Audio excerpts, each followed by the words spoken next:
Hello guys, how are you all doing? Hope you've been doing fine and hope everyone has been having a fantastic week. I mean, it's been a very hot couple of days now. So yes, I've not posted in a while, just been busy with things here and there. But anyways, let's get back to the test. So the test took place on the 5th of July 2022 at 10 past 8 in the morning, and this test was a pass. So let us go through the video and see what we can pick from this test and see perhaps what you can learn from. Remember, the secret to any driving test is always to keep calm. That's the first thing I'd say to anyone. You've got to keep the nerves in check. Keep it in control and it would be a good start. And if you have a good start, the chances are that you're more likely to be passing if you keep it like that and avoid spontaneous situations or reactions that are most of the time unnecessary. But anyways, let's get back to the test. So as you can see, we are now leaving the driving test center. Bear in mind, I say we, but I'm not actually in the car. But I say we because, we're in this together. So, you know what I mean. Anyway, so we're now leaving the test center. And remember, keep in mind, this is two-way. You came in this same road, so you should be keeping to your left. I've had a fail once sometime last year. Driver drove out in the right lane. So, don't know, maybe it's out of excitement or out of nerves. One of the two. But yeah, keep to the left and look out. So, yep, let's get to it.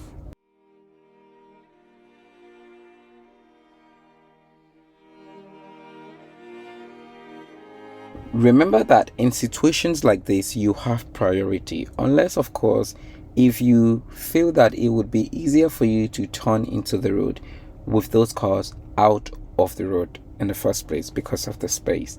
But keep in mind that if there are lots of cars on a busy day, learn your turning point. Get yourself as much as possible to your point of turn.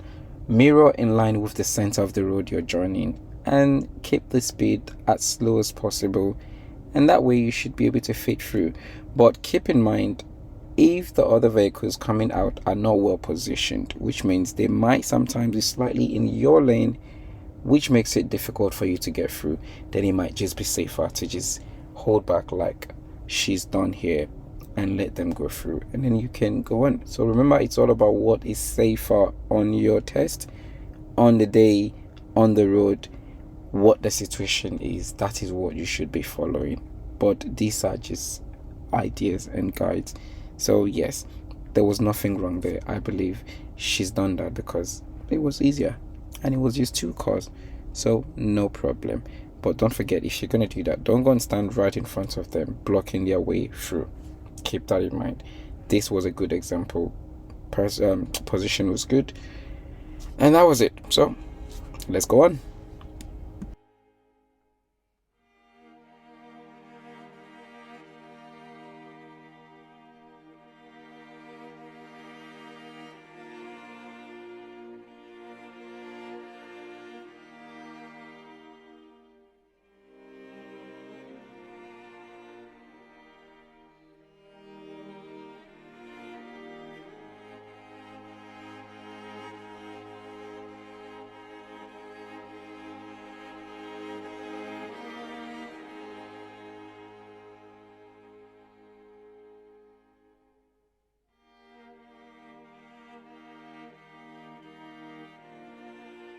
I am very sure you pretty much know what I'm just about to say. Remember, when you're pulling up on the left, check all around you before you move off. Don't forget, blind spot check. Don't forget this. A lot of the time, people forget to check the blind spot. When you've done this about 4 or 5 times, you forget. So remember, always do your full check. Just remind yourself there could be a car pulling out of that driveway over your shoulder, or perhaps there might just be a cyclist on your shoulder. So twist around, look, say hi to your friend, and you'll be fine. Just pretend you got a friend over your shoulder and you're just waving at them. That way you see whatever is on your shoulder. So yeah, keep that in mind.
If you haven't watched my video on how to complete a parallel parking in the VW ID3, which is the car that's been used for this test, then look on the link below in the description box for that. Now, if that's mostly if you're really nervous during your parking and you struggle steering at the same times while you're observing around you, it's very simple. It's always a trick of just stop and dry steer. It's not good for the car, but please, I think I would rather much have my learners pass their test than fail because of a common dry steering. We can repair the car later. Other instructors have their own opinion about that, but that's just my opinion. But remember whose car it is. It's my car, so I would fix it later. Just go and pass, guys. So yeah, check on the link above. It's using the camera and dry steering. But if you can do it while moving, then please, then follow the other techniques we use, and don't cost me that extra. Just save me that little extra money. So yeah.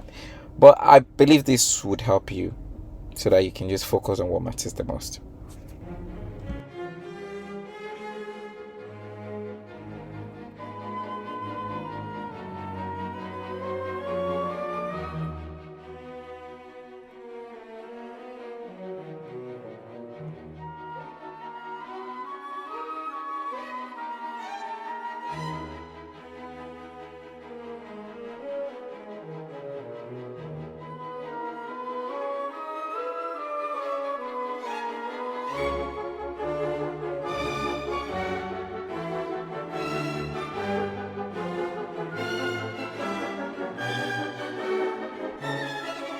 Peep and creep in situations like this and practice good observation. Now, if I'm moving and creeping out, I can see more to my right in this situation with the van blocking the left side.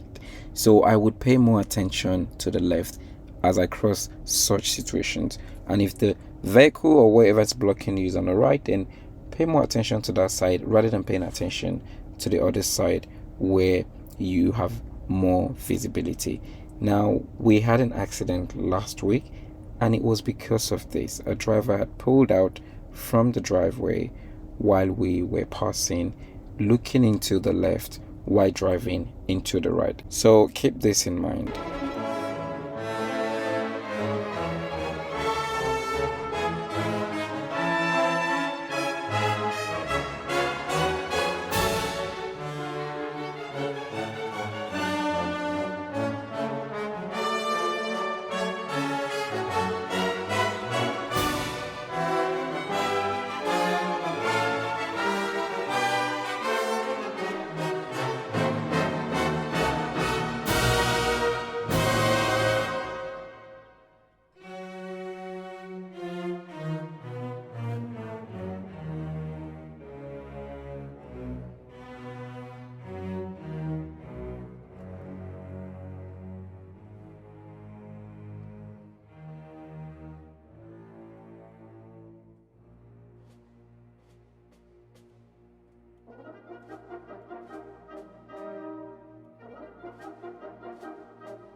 Now, I don't encourage jumping traffic and going over the center line to join the traffic turning right, because I don't know how the examiner is going to interpret that, or neither know what the situation could be after that. So imagine you take that decision and go into this queue on the right, going over the center line, and then there comes a big truck trying to pass and cannot fit with those vehicles there over the center line, now slightly into the right, or sorry, the oncoming vehicles lane. So this is why I don't take that risk, and I won't tell you to do that on your test, unless if again examiner tells you to do that.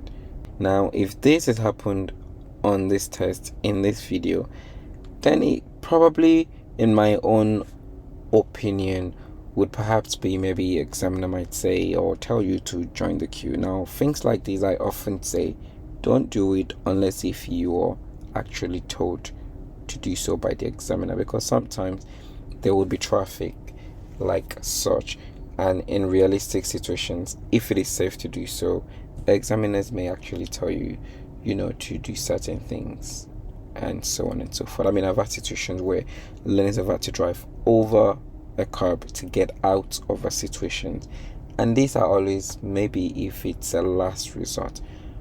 But if you ask me, I actually think that they were intending to go towards Clifton's, but then the examiner realizes the long traffic going towards that direction, and then changes plan, and now they probably will be taking a right turn at the traffic light. So back to the other explanation anyway. So if you weren't told to do that, to join the traffic on the right, then know what you should be doing is just stay next to the center line, so left of your center line, and just follow that center line until there is enough space in your lane which just opens up into the right lane. That's what you should be doing, unless, again, I repeat, if you are instructed otherwise by your examiner that it's okay to join that vehicle that's just gone into the right lane, then that should be what you should be doing. It is not a trick, it is an instruction. Keep that in mind.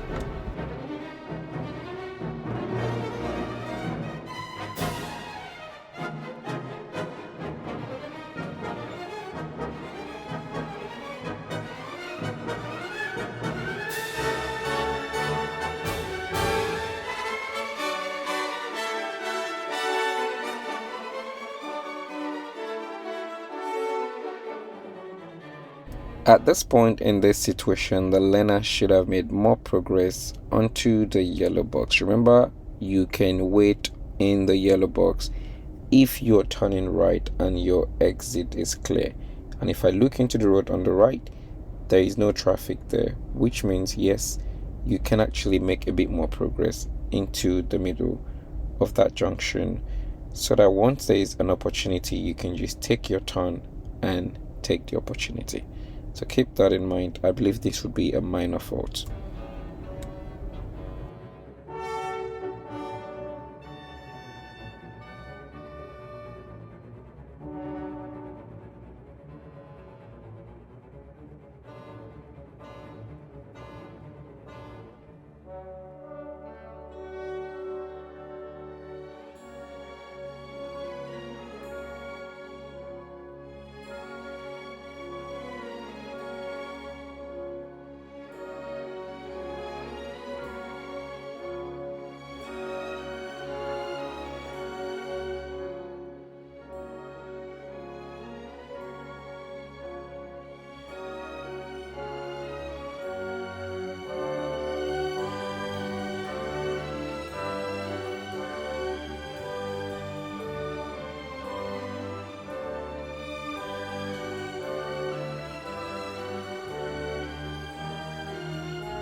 Remember to slow down when approaching bends, especially those that you cannot see ahead of you, so you don't know what positions the vehicles are coming at and at what speed.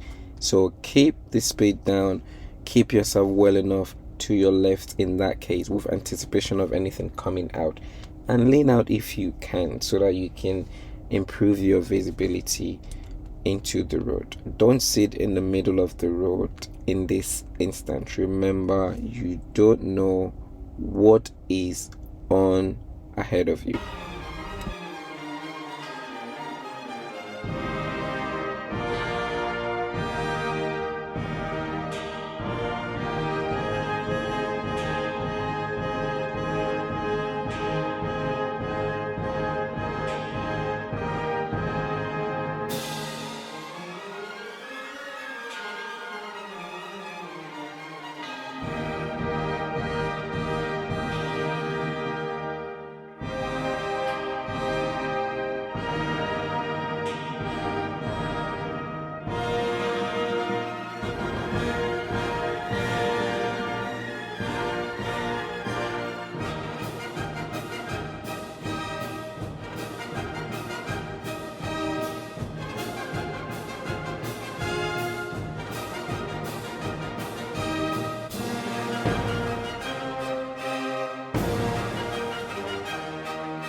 Don't forget that after your controlled stop or your emergency stopping, you should look all around again. Because you're in the middle of the road doesn't mean you can just drive on. Look around. There could be a cyclist around you, there could be kids running past you, or anything else. Don't know what it should be on the road, but yeah, you've got to keep that in mind. There is a possibility of it. So blind spot check, 360, 6-point check, do it all before you move on again.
And at this point, they are now heading back to the test center, which is under about 2 minutes to go. Now, keep in mind, guys, the most common things that I see that causes the whole serious false situation always end up coming from either your nerves or lack of proper planning. So try and always look ahead. Forward planning is very important. The earlier you're noticing things, the earlier you're spotting things, the better you can plan for them. This could include bus lanes. It could include situations where you need to slow down, but you haven't even realized something is happening ahead of you.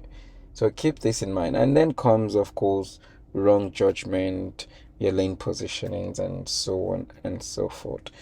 But remember the most important thing, try and relax, stay calm. The whole point is just make sure you drive safe. Keep your occupants safe. Make your examiner feel safe in your car. If they were a paying customer, would they want to come back into your car and let them drive you? Or maybe switch it the other way around. If you were to call an Uber, are you likely to be happy to go in that Uber again or not? Or maybe what would you rate the Uber drivers or your experience in that in that car? So keep this in mind. So yes, this was a pass, and I believe it's actually a smooth drive. And this was, again, remember, at 10 past 8 in the morning. So this is what it looks like. Couple of traffics here and there. But if you plan yourself well, look ahead, check your mirrors every time you're going to move off those traffic. And I mean your left and right mirrors. Keep them in mind, because anyone could be passing you just as you intend to move off the traffic. And that's really much about driving in traffic. Just, keep your awareness around, especially when you're going to move off. And you'll be fine. It's not that difficult. And try and keep up with the traffic as it moves, and giving yourself enough room. Just in case someone breaks down in front of you, you want to be able to, move around them. Or if someone in a manual car decides to roll back on a little steep or on even a big hill. So these are reasons why you want to, try and maintain tires and tarmac. And even if not tarmac, at least make sure you can see their tires. So, yep, that was the end of the test, and I hope that you will find this useful in preparing for your test. Remember, the whole point of these videos, I always say, is not to cram the route. It is to just give you a good idea of the things that can come up on your roads or on your test, a good idea of what the test area looks like. Like, just give you a little bit of what to expect, because trust me, I can testify, not knowing at all where you're going can have a very big impact on your test, especially if it's a tricky place. I just came back from the Netherlands, and trust me, driving in Amsterdam, even though not the first time, is always a shock. Too many crazy things. And the way I get around it is just keep my speed to the limit, so that I have enough time to plan ahead, especially when the signs are a tiny bit different, and some are not even in English. So keep this in mind. If you find yourself in places you're not used to, remember the signs are going to be your guide. And the way and only way that you'll be able to have enough time to read the signs ahead of you would be, of course, slowing down, reduce your speed to give you time. So I hope that this helps. So remember, if you like these videos, please support the channel. Just click the like button, leave a comment if you have any questions, and most importantly, again, you can consider subscribing, and I'd really appreciate that. So yep, that's the end of this. I'm not gonna say that again. So have a good day, take care, and enjoy the summer. Best of luck with your drive.